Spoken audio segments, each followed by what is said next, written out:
Listen, the rumours in relation to Frenkie de Jong aren't going away. This is a signing that would make sense, actually, because obviously Frenkie de Jong and Erik Ten Hag have worked together. Ten Hag brought him into the first team, and he's an exceptional player. Ajax then sold him to Barcelona for huge money, and I think he's done quite well at Barcelona. I think they've had a really torrid time, but he really is exactly what Manchester United need. If you look at the stats closely and you look at United's biggest problems. One of the biggest problems they have is transferring the ball from the first third into the final third. Now, this is something which you take for granted for teams that have got an abundance of midfielders that are technically gifted. And by technically gifted, I mean you can pass short, you can pass long, you can see a pass, you can pass quickly, you can move into the right positions.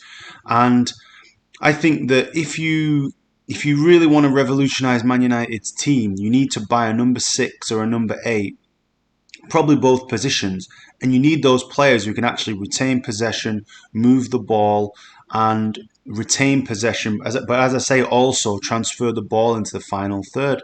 And I think that would really unlock the potential of a lot of the forward players. I also think he'd be a great complement for Bruno Fernandes, and as well as Fred and McTominay. As much as Fred and McTominay try, they're just not top level. Like technically, their stats and in person, you can see that they just can't pass the ball well enough. McTominay goes hiding in a lot of games, to be honest, and they're probably very good squad players to keep, or even if you sold them. But De Jong is creme de la creme. He really is top draw. And if United can pull off this type of signing whilst not in the Champions League, it would be an unbelievable signing because, as I say, we don't have anyone to dictate the tempo of the game, to control the game. And if you can build a team around someone like De Jong, Pogba leaves, De Jong comes in, be absolutely delighted. Obviously, United faced him in the 2019, the 2018 Europa League final, and he was a young player, but now he's matured into an absolutely exceptional player. And you saw him in the semi-final against Spurs a few years ago before he's moved to Barcelona. And I think this all hinges upon a few things. First of all, his relationship with Ten Hag, and secondly of all, the financial situation that Barcelona find themselves in. Barcelona are like 1.2 billion in debt.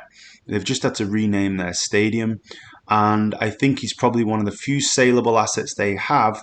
And also, he's probably on like really big wages. So, number one, they save his wages. Number two, they can actually get money in to then buy other players, cheaper players.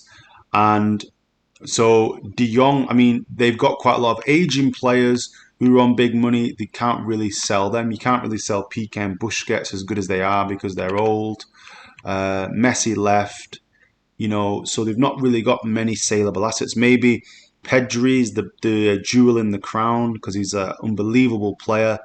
And Gavi's just come through. They may think that Gavi can replace De Jong, but yeah, if this is true and if Man United can pull this signing off, this will be an unbelievable signing. And it really revolutionises that midfield. And you probably need to buy another midfielder. You need to buy someone like Rice or someone like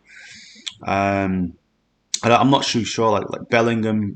This is huge money, but you need to get two top midfielders, a 6 and an 8 with Bruno, and then let the rest of them fight it out in terms of squad players. But if this rumor about De Jong, which isn't going away, is true, it'd be an unbelievable signing, an absolutely unbelievable coup.